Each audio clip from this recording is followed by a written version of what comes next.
इस कहानी की शुरुआत होती है एक अंधेरे कमरे से, जहां अचानक एक लड़का छत से गिरता है। असल में ये रूम एक डेथ लेवल का पजल है, जहां से निकलने के लिए इस लड़के को कुछ हिंट्स को ढूंढना है। पर उसके कुछ भी ढूंढने से पहले इस कमरे की दीवार धीरे धीरे खिसकना शुरू हो जाती है और उसे बीच में दबा देती है। आगे हम देखते हैं कुछ दिन पहले ये कहानी, जहां शिकागो इलिनॉइस में जोए नाम की एक लड़की अपने क्लास में क्वांटम फिजिक्स पढ़ रही होती है, पर सवालों का जवाब मालूम होने के बाद भी वो कुछ कह नहीं पाती। जोए के प्रोफेसर उससे कहते हैं कि तुम्हारे नोट्स और रिसर्च काफी बेहतर हैं, पर अपने डर को काबू करके तुम्हें बोलना ही होगा, और हो सके तो इन छुट्टियों में कुछ ऐसा करो जिससे तुम्हारा डर खत्म हो। दूसरी तरफ जेसन, जो एक ट्रेडिंग कंपनी में एडवाइजर है, वो ऑफिस में रोज की तरह अपने किसी क्लाइंट से बात कर रहा होता है। तभी उसका जूनियर आके उसे बताता है कि उसके किसी बहुत पुराने और बहुत अच्छे क्लाइंट ने उसके लिए कुछ गिफ्ट भेजा है, जिसके अंदर से एक छोटा सा ब्लैक बॉक्स निकलता है। आगे हम देखते हैं कि एक शॉप के एक इंडोर स्टोर में बेन नाम का एक लड़का काम कर रहा होता है, जो अपने ओनर से रिक्वेस्ट करता है कि उसे काउंटर पे बैठने दिया जाए ताकि उसकी सैलरी थोड़ी बढ़ सके और उसकी प्रॉब्लम थोड़ी कम हो सके। पर उसका ओनर उसकी हालत देखते हुए उसे मना कर देता है और एडवाइस देता है कि उसे थोड़ा बाहर निकलना चाहिए, नए दोस्त बनाने चाहिए और अपना ध्यान रखना चाहिए, क्योंकि वो बहुत ज्यादा दारू पीता है। उधर हॉस्टल में जोई अपनी एक दोस्त के रूम में कुछ बातें कर रही होती है और तभी उसे किसी पास में हुए इंसिडेंट के कुछ विजन्स नजर आते हैं और वो डर जाती है। नींद से उठते ही उसकी फ्रेंड उसे बताती है कि वो कहीं जा रही है, और रूम के बाहर उसे भी एक ऐसा ही गिफ्ट बॉक्स मिलता है जैसा जेसन को मिला था। और उसी टाइम ऐसा ही सेम ब्लैक बॉक्स कोई बेन को भी भेजता है। थोड़ी देर बाद हम देखते हैं कि वो तीनों ही अपने अपने ब्लैक बॉक्सेस को खोलने की कोशिश कर रहे हैं, और काफी देर की कोशिश करने के बाद उसमें से एक नोट निकलता है जिसपे लिखा होता है कि सबसे पहले बाहर निकलने वाले को $10,000 का रिवॉर्ड मिलेगा, और किसी मीनोस बिल्डिंग का एड्रेस लिखा होता है। अगले दिन मीनोस बिल्डिंग के बाहर बेन को अमांडा मिलती है। मतलब इस गेम में कुछ और लोग को भी पार्टिसिपेट करने के लिए बुलाया गया था। वो सभी लोग इंस्ट्रक्शंस के अकॉर्डिंग उसी रूम में जाके बैठ जाते हैं जहां उन्हें बोला जाता है, जहां पे हम देखते हैं कि टोटल 6 पार्टिसिपेंट्स को बुलाया गया है, जिसमें जोई, जेसन, बेन, अमांडा, माइक और डैनी होते हैं। सभी एक दूसरे से डिस्कस करते हैं कि क्या किसी को भी एग्जैक्टली मालूम है कि यहाँ क्या होने वाला है, पर किसी को भी कुछ नहीं पता होता सिवाय डैनी के, जो उन सबको बताता है कि उसने पहले भी ऐसे काफी एस्केप रूम, पजल्स और कई सारे वीडियो गेम चैलेंजेस खेल रखे हैं। उस रूम में एक रिसेप्शन भी होता है, जिसे हर बार नॉक करने पर अंदर से सिर्फ यही आवाज आती है कि वो सभी थोड़ी देर वेट करें और थोड़ी देर में उन्हें बताया जाएगा कि उन्हें क्या करना है। पर काफी देर तक जब कुछ भी बताया नहीं जाता, तब बेन बोर होकर बोलता है कि जब तक कोई आ नहीं जाता तब तक वो सिगरेट पीने चला जा रहा है, और उसके गेट छूते ही गेट का हैंडल टूट जाता है और सब लोग उसे डांटने लगते हैं।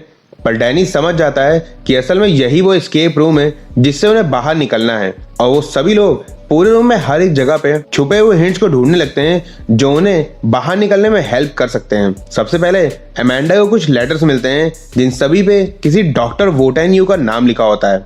माइक को एक बुक और उसके अंदर एक स्क्रू ड्राइवर मिलता है, पर जोई जैसे ही उस बुक को देखती है तो उसे लगता है कि ये एक हिंट है, और वो उस बुक पे लिखा 451 डिग्री फ़ारेनहाइट का कोड गेट में एंटर कर देती है।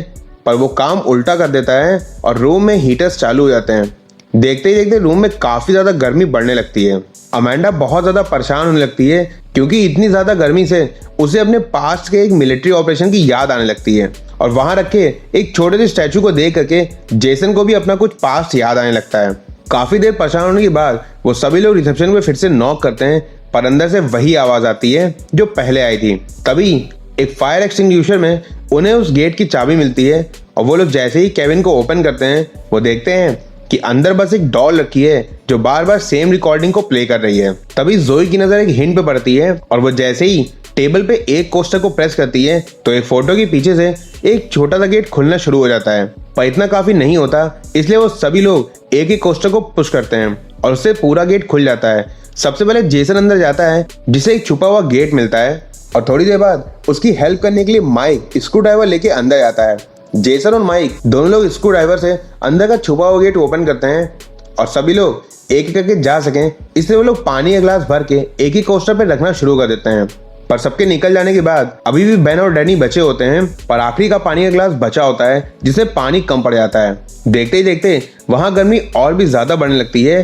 फायर एग्जॉस्ट फैन चालू हो जाते हैं और रूम में एक फायर सिस्टम भी ऑन हो जाता है। तभी बेन को याद आता है कि उसके पास कुछ शराब रखी हुई है और वो अपनी शराब को ग्लास में भर देता है और उन लोग के वहां से निकलते ही पूरे रूम में आग लग जाती है। वो सभी लोग जैसे जैसे वहां से बच जाते हैं, पर प्रॉब्लम अभी भी खत्म नहीं हुई होती, क्योंकि अब वो सभी लोग एक नए रूम में आ चुके थे।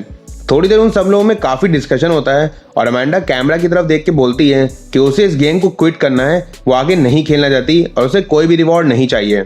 पर वो सभी लोग समझ जाते हैं कि इन सब का कोई फायदा नहीं और गेम खेलने के सिवा अब उनके पास कोई ऑप्शन नहीं है। जेसन तुरंत अगले गेट की चाबी ढूंढने शुरू कर देता है, जिसमें इस बार एक पैटर्न डाल के उस गेट को खोलना था। वो सभी लोग उस पैटर्न के लिए हिंट्स ढूंढना शुरू कर देते हैं। तभी बेन को एक वॉल पे एक सॉन्ग के कुछ लिरिक्स नजर आते हैं, जो एक्चुअल में वो अपने फ्रेंड के साथ उस दिन गा रहा था जिस दिन उसकी लाइफ में कुछ बड़ा हादसा हुआ था।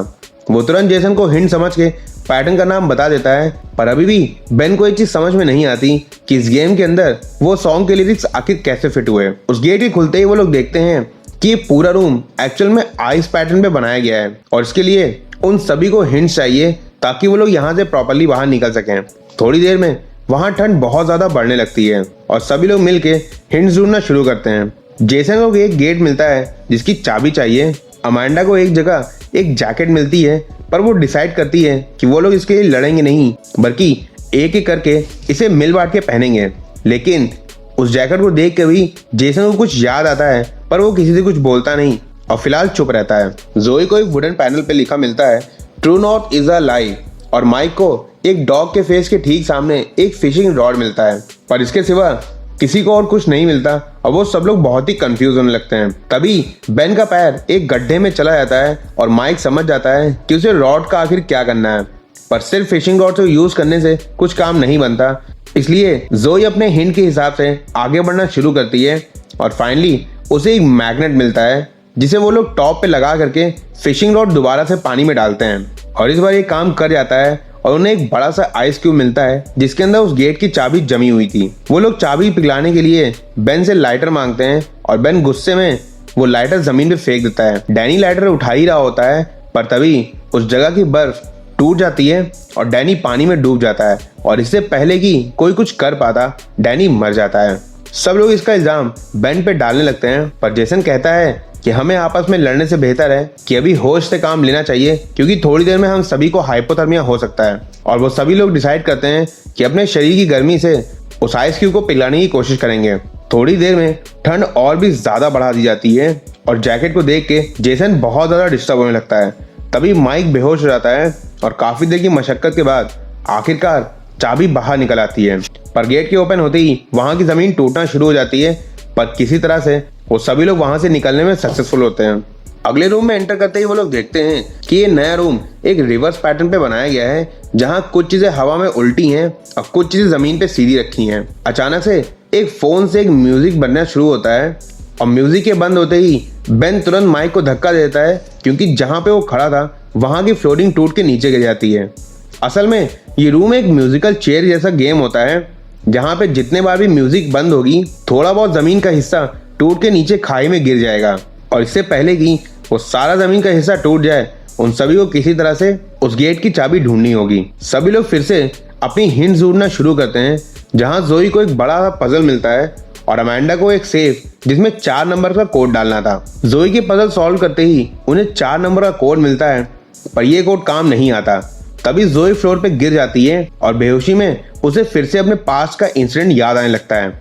जेसन किसी तरह से उसे होश में लाता है, पर उसके उठते ही जोई तुरंत अमांडा से बोलती है कि ये रूम उल्टे पैटर्न में बनाया गया है, इसका मतलब कोड भी उल्टा ही होगा, और इस बार ये काम कर जाता है। अमांडा को उसके अंदर से 8 नंबर की एक बॉल मिलती है जो असल में डोर का लॉक होता है, पर अमांडा के लिए वहां तक जाना काफी टफ होता है, क्योंकि एक एक करके काफी सारी फ्लोरिंग नीचे गिर चुकी होती है।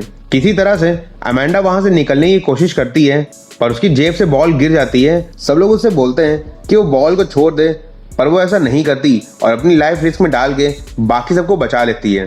पर इन सभी में अमांडा की जान चली जाती है। वो सभी लोग बहुत ज्यादा दुखी होते हैं, क्योंकि वो लोग काफी कोशिश करने के बाद भी अमांडा को बचा नहीं पाते। पर फिलहाल अब उनके पास कोई और ऑप्शन नहीं होता, इसलिए वो सभी लोग आगे बढ़ते हैं और अगले रूम में सभी देखते हैं कि इस बार ये एक हॉस्पिटल रूम होता है, जहाँ के केबिन्स उन्हीं के हॉस्पिटल के जैसे थे जब किसी ना किसी बड़े हादसे में उन लोग को एडमिट किया गया था। और तभी सभी लोग समझ जाते हैं कि आखिर में मैटर है क्या। असल में ये गेम उन सभी सर्वाइवर्स का होता है जो किसी न किसी बड़े हादसे में अकेले जिंदा बच गए थे। जैसे अमेंडा जो मिलिट्री ऑपरेशन में अपनी पूरी टीम के साथ गई थी, जहां उसकी पूरी टीम मारी गई पर वो अकेली बची। डैनी की पूरी फैमिली कार्बन मोनोऑक्साइड की वजह से मारी गई पर वो किसी तरह से बच गया। जोई जिस फ्लाइट में अपनी फैमिली के साथ जा रही थी वो क्रैश हो गई पर वो अकेले बची। बेन अपने फ्रेंड के साथ अपनी नई कार में काफी नशे में ड्राइव करते हुए जा रहा था। उसी रात उन सब का एक्सीडेंट हो गया, सब लोग मारे गए पर बेन किसी तरह से बच गया। माइक बताता है कि वो अपने भाई और अपने कुछ दोस्तों के साथ एक माइन में काम कर रहा था, जहां अचानक से पूरी माइन ढह गई। माइक के सामने ही उसका भाई और सभी लोग माइन में दबे हुए थे पर वो कुछ भी कर नहीं पाया और उसने अपने सामने अपने दोस्तों की, अपने भाई की आखिरी सांस सुनी। बाद में जब रेस्क्यू टीम आई तो उन्हें अकेला माइक ही मिला और बाकी सब मर चुके थे। जेसन बताता है कि वो अपने दोस्त के साथ एक बोट पे समंदर के बीच में टहलने चला गया था और अचानक एक बड़ी सी लहर ने उन लोग की बोट को पलटा दिया। वो लोग बीच समंदर में काफी लंबे समय तक फंसे रहे। दोनों के बीच सिर्फ एक ही जैकेट थी।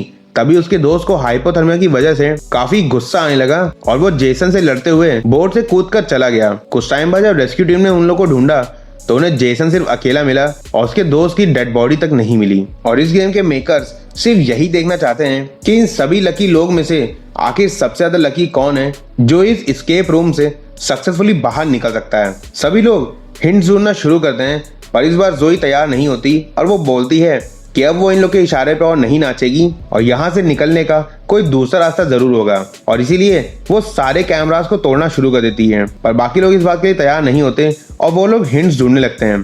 काफी देर बाद उन लोग को एक हिंट मिलता है जो असल में एक साइन लैंग्वेज थी, जिसे बेन समझ जाता है कि उसमें एक ईकेजी मशीन को ढूंढने की बात की गई है। जब उन्हें ईकेजी मशीन मिलती है तो वो लोग एक एक करके अपनी हार्ट बीट उसमें डालना शुरू करते हैं, जिसके लिए बेन और माइक रेडी नहीं होते पर जेसन किसी तरह से उन लोग को इमोशनल करके मना देता है। सबसे पहले जेसन उस मशीन को बेन के ऊपर ट्राई करता है पर वो काम नहीं करता। उसके बाद मशीन को माइक पे टेस्ट किया जाता है पर वहां भी काम नहीं बनता। पर इसके बाद जेसन खुद पे ट्राई करने की जगह माइक को ही इमोशनल करने लगता है और उसकी पल्स इंक्रीज करने के लिए उसे शॉक देता है, जिसकी वजह से माइक की जान चली जाती है। पर इसके बाद भी कुछ काम नहीं बनता। पर इन सब के बाद में जेसन को समझ में आ जाता है कि असल में इस मशीन में हाई रेट की पल्स नहीं बल्कि काफी ज्यादा स्लो रेट की पल्स डालनी है। और जेसन तब उस मशीन को अपने ऊपर ट्राई करता है और अपनी पल्स को काफी रोकने की कोशिश करता है। टाइम पूरा होते ही उस गेट का लॉक खुल जाता है, जहां से जेसन तुरंत बेन को लेकर निकलने लगता है पर जोई मना कर देती है कि वो यहाँ से नहीं जाएगी। बेन उसे बहुत समझाता है कि तुम जल्दी चलो वरना यहाँ पॉइजन गैस फैलना शुरू हो जाएगी, पर जोई फिर भी बात नहीं मानती। और इससे पहले कि जोई वहां से निकल पाती, वहां पे पॉइजन गैस फैलने की वजह से जोई बेहोश हो जाती है।